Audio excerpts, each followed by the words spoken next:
Hello बच्चों, चलिए इस क्वेश्चन को देखते हैं। इसमें लिखा है flow of electrons is called.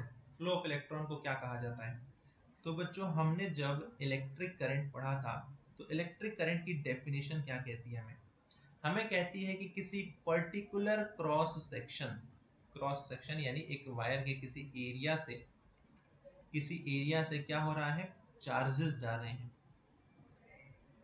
Charges जा रहे हैं बच्चों, ये क्या है? चार्ज। अब चार्ज सॉलिड की बात करें तो कौन सा चार्ज? नेगेटिव चार्ज, जिसे हम इलेक्ट्रॉन कहते हैं। इलेक्ट्रॉन पर होता है बच्चों नेगेटिव चार्ज।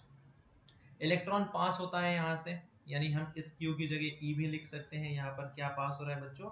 यहाँ पर इलेक्ट्रॉन्स पास होते हैं किसी पर्टिकुलर एरिया से, और इन्हीं चार्जेस का जो फ्लो होता है उसी को तो कहा जाता है इलेक्ट्रिक करंट, क्योंकि हमें पता है Q इज इक्वल्स टू होता है I इंटू टी, या हम कह सकते हैं I बराबर Q अपॉन टी।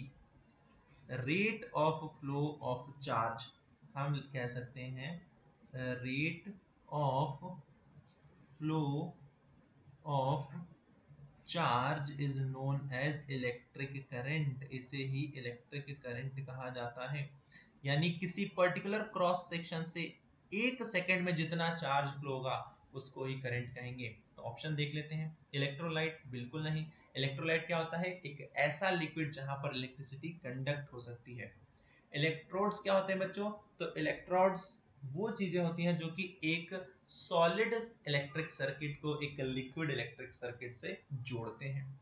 इलेक्ट्रोप्लेटिंग एक केमिकल इफेक्ट है इलेक्ट्रिक करंट का, जिसकी हेल्प से हम किसी डिजायर्ड मटेरियल की प्रॉपर्टी किसी दूसरे मटेरियल पर अप्लाई करते हैं। पर इलेक्ट्रिक करंट क्या होता है? Flow of electrons. तो इस पर्टिकुलर क्वेश्चन का आंसर हो जाएगा इलेक्ट्रिक करंट। आई होप आपको क्वेश्चन और उसका सॉल्यूशन समझ में आ गया है। Thank you very much.